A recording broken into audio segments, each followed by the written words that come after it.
comme quoi donc tu peux te lancer assez jeune en tant que freelance et Oui, réussir, mais donc tout ça, ça va être parce que tu vas nous dire ce qui est le plus important, la prospection et se faire voir. c'est ça.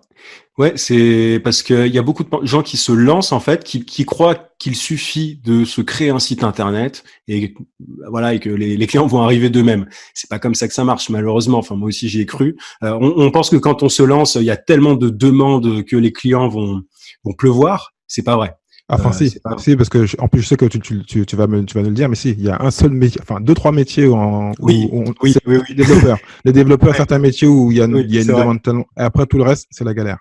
C'est vrai, oui, c'est vrai que j'ai souvent cette conversation avec des développeurs d'ailleurs. Après, pas tous les développeurs, c'est-à-dire que tu as des spécialités qui sont plus ou moins Tout à fait. demandées. Mais oui, c'est vrai que moi, je trouve que les développeurs, et c'est une énorme chance quand je dis ça, ils sont pourri gâtés, c'est génial. Maintenant, faut faire attention, c'est jamais acquis. C'est-à-dire que bah, la concurrence, elle est quand même de plus en plus forte et il y a beaucoup de boîtes qui vont faire appel à des boîtes offshore. Faut pas non plus.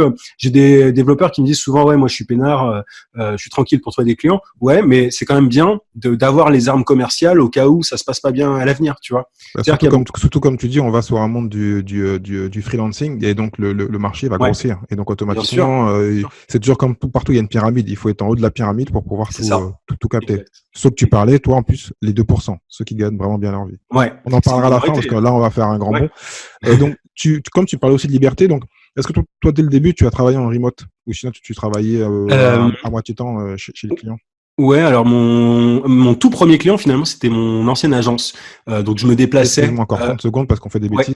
Remote, ça veut dire en fin de compte travailler à domicile. Voilà, pour ceux oui. qui voilà. Travailler à distance, ouais. Ouais. Bah, mon tout premier client, c'était mon ancienne agence finalement parce qu'ils avaient encore besoin de moi, donc je me déplaçais pour prendre les briefs, donc pour prendre le boulot, mais je bossais en soi chez moi. J'avais quelques rendez-vous, mais j'ai ouais très très vite travaillé à distance.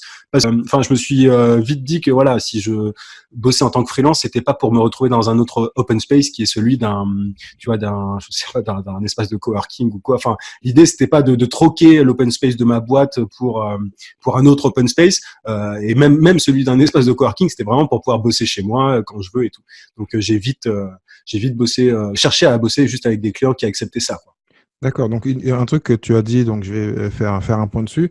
Donc, toi, tu as commencé en fin de compte techniquement avec un ancien client. Est-ce que donc tu conseillerais en fin de compte, parce que moi j'ai un ami, bon, je dois encore faire une parenthèse, qui est freelance et qui lui en général commence toujours par un CD ou un CDD. Il se Mhm. fait aimer, il se fait apprécier par la boîte, puis après il leur dit non, je continue, mais en fin de compte, je vais être freelance. Et il leur met la pression et puis voilà, il passe freelance. Bah oui. C'est une bonne idée de se rendre indispensable en fait au début. Moi il y a pas mal de gens qui me disent comment est-ce que je fais pour me lancer au début et tout. Enfin moi je recommande quand même jamais de se lancer sans un minimum de sécurité. Tu vois, il vaut mieux faire un peu de freelancing à côté et se constituer ce que j'appelle freelancing à côté et se constituer ce que j'appelle un fonds d'urgence pour passer Tout en à fait, full ouais. freelance. Mais oui c'est top si tu peux te rendre indispensable auprès d'un client ou de voilà pour ensuite imposer tes conditions quoi. C'est sûr. Et puis ceux qui écoutent, qu'on a la fibre commerciale et fibre business, ont bien vu qu'en direct, quand on parle de freelance, on est indépendant et entrepreneur.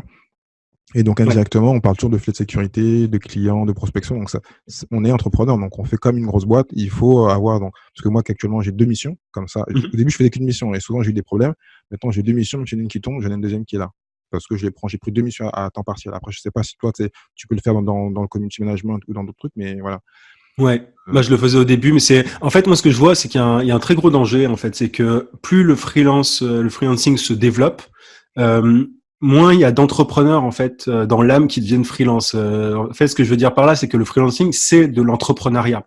Sauf que tu as des gens qui vont se lancer en tant que freelance parce qu'ils trouvent pas de job, et en fait, c'est par défaut. Et oui, c'est tout à fait. et c'est un gros problème parce que le freelancing, c'est de l'entrepreneuriat et du coup, enfin, faut vraiment être capable de se débrouiller, de trouver des clients et tout. Faut avoir la motivation qui va avec. Et du coup, moi, je distingue beaucoup le freelancing, le freelance salarié bis, tu vois, ce que j'appelle le salarié bis, c'est quelqu'un qui fait le même travail qu'un salarié mais à distance, ou en tout cas qui est payé en tant que micro-entrepreneur, et le freelance entrepreneur. Oui, donc il faudrait mettre, oui, donc tu divises la personne qui veut faire 100K à l'année et celle Ouais, ouais, c'est ça. qui fait 50K, mais comme il faut retirer des charges, il faut retirer plein de trucs, en fin de compte, t'es comme un salarié, quoi. En plus, Ouais, ouais. souvent certains, bon, en plus, ils font freelance, mais ça les dérange pas d'aller, enfin, chacun son problème, hein, je veux pas manquer de respect, aller au bureau à la même heure et faire une heure précise, il n'y a aucun intérêt, en fait, quand vous voulez rester en Ouais, CDI moi, ensemble. moi, en tout cas, je pense qu'il y a pas d'intérêt à ça. Après, je sais que ça convient à d'autres. Il y a certaines personnes qui se disent, oui, moi, ça me dérange pas de me déplacer, d'aller dans des locaux de telle heure à telle heure, de temps en temps chez un client, vu que c'est ponctuel, c'est pas tout le temps, tu vois. Ça, moi, je respecte aussi. Mais il y a, ouais. En tout cas, c'est pas mon, c'est pas mon délire à moi, quoi. Donc, comme on a un peu dépatouillé un peu tout le truc, donc, quand même une question. Donc, tu as un diplôme de droit, tu viens dans le community management. Est-ce que donc il y a des gens être un produit freelancing et se dire qu'on va se développer parce que comme en ligne, on peut apprendre beaucoup de choses par soi-même. Ouais. Voilà. Parce que moi, donc, pour expliquer, même si je crois que j'ai lu au début, moi, je suis business développeur, donc de formation, je suis commercial, j'ai aussi eu des boîtes, j'ai été manager.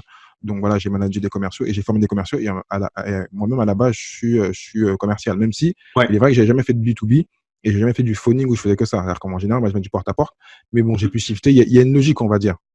Oui. Mais est-ce que donc, toi, il y a des choses où il y a des métiers dans le freelancing où il n'y a pas de logique, tu viens, tu rentres, on va te prendre automatiquement. Bah en tout cas, moi c'est ce que enfin en tant que community manager, c'était ce que je recherchais. Moi je suis très autodidacte en fait. Tu vois, je te dis, j'ai une licence de droit, j'ai à moitié un master de com, mais c'est tout. Après le reste, moi j'ai jamais fait de marketing de ma vie, j'ai jamais fait de communication. Si t'as la motivation et que t'aimes vraiment ce que tu fais, je veux dire, oui, c'est possible d'être community manager, d'être web marketer, même d'être bizdev. Enfin, moi aujourd'hui je suis spécial, je viens pas du tout de ce monde-là. Tu vois, je parle avec des commerciaux notamment et j'enseigne à des indépendants des principes de, enfin, voilà, les principes de la persuasion, la psychologie de la vente, etc. Alors que je ne viens pas du tout de ce monde-là, mais il y a un moment quand tu te passionnes. Enfin, c'est une question de personnalité. Je pense qu'il faut se connaître. C'est-à-dire que, par exemple, à la fin de mes journées, quand j'étais en agence de pub, ce que je faisais, c'était pas me reposer devant la télé, c'était que, enfin, je me formais en marketing digital. J'ai aussi suivi une formation en parallèle de mon job en agence. Donc, je m'arrêtais jamais. Et quand j'ai découvert le digital, voilà, le marketing digital principalement, bah, je me suis jamais arrêté de me former et même encore aujourd'hui, j'arrête pas. Donc à un moment, oui, tu peux totalement décrocher enfin, j'allais dire décrocher un job en tant que freelance, mais trouver des missions en freelance si bah ouais, si t'es assez passionné, quoi. Enfin, si t'as vraiment la motivation et que t'es autodidacte, c'est totalement possible. Mais je sais que tout le monde n'est pas capable d'apprendre tout seul. Ça, c'est un truc que j'ai vu. Que j'ai vu un peu au fur et à mesure du temps. Moi, je suis un gros geek. Enfin, je fouille partout sur Internet. Enfin, c'est presque obsessionnel. Donc, je sais que tout le monde n'est pas comme ça, mais c'est faisable. En tout cas, c'est faisable. Enfin, moi, par expérience, je peux le dire.